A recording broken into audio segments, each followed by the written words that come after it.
Hey everyone, today in this video, I'm going to walk you through the Roborock app settings for the Qrevo S. If you're interested in this vacuum or you want to find out more about it, the link to it will be in the video description.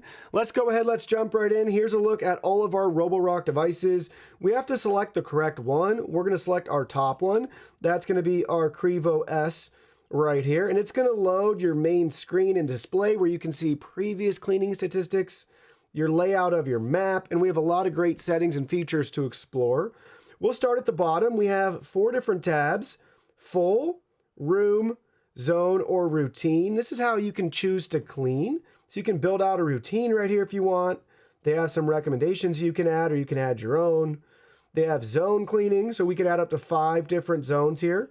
Drag and drop, and we can adjust the cleaning on those zones, right? So just go ahead and hit that, and then you can choose for that particular zone how you want it to clean. Then we have our room clean, so pick and choose the rooms you want it to clean. And then we have our full clean, and we can adjust all of our cleaning settings here.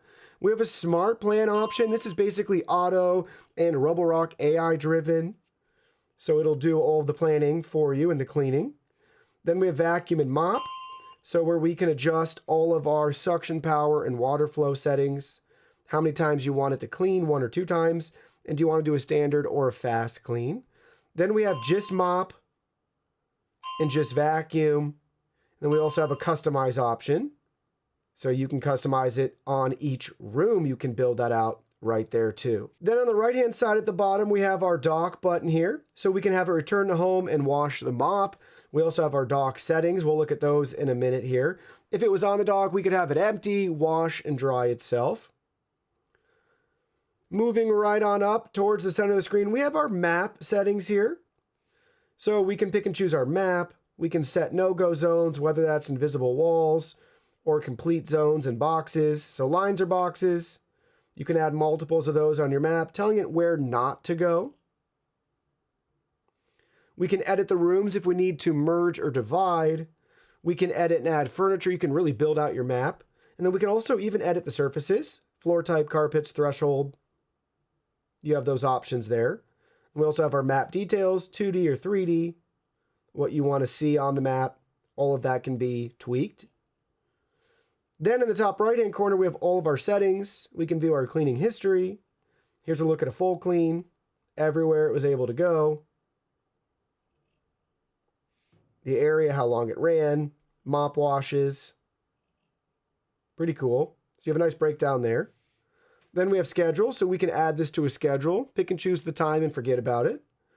Floor cleaning settings. You'll want to spend a minute here. You can edit your floor surface. We looked at that already in the map settings. We have our carpet cleaning settings. What do you want it to do when it encounters carpet? You have 4 different options to choose from. And then further down, you have your carpet boost setting, deep carpet cleaning, and vacuum carpet first. So you can prioritize carpets. Then you'll notice pet area deep cleaning and cleaning along the floor direction. You can toggle those on or off under the floor cleaning settings.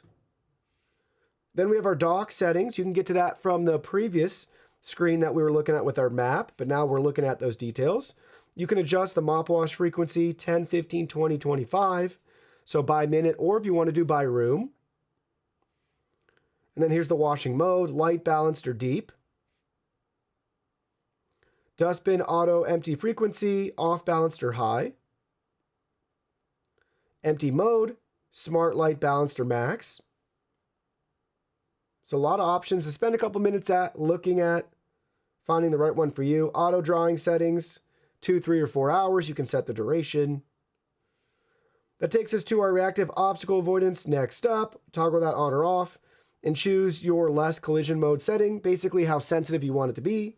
None, standard, or high. Then we have our manage map settings, so we can see all of our maps here. We can edit each map.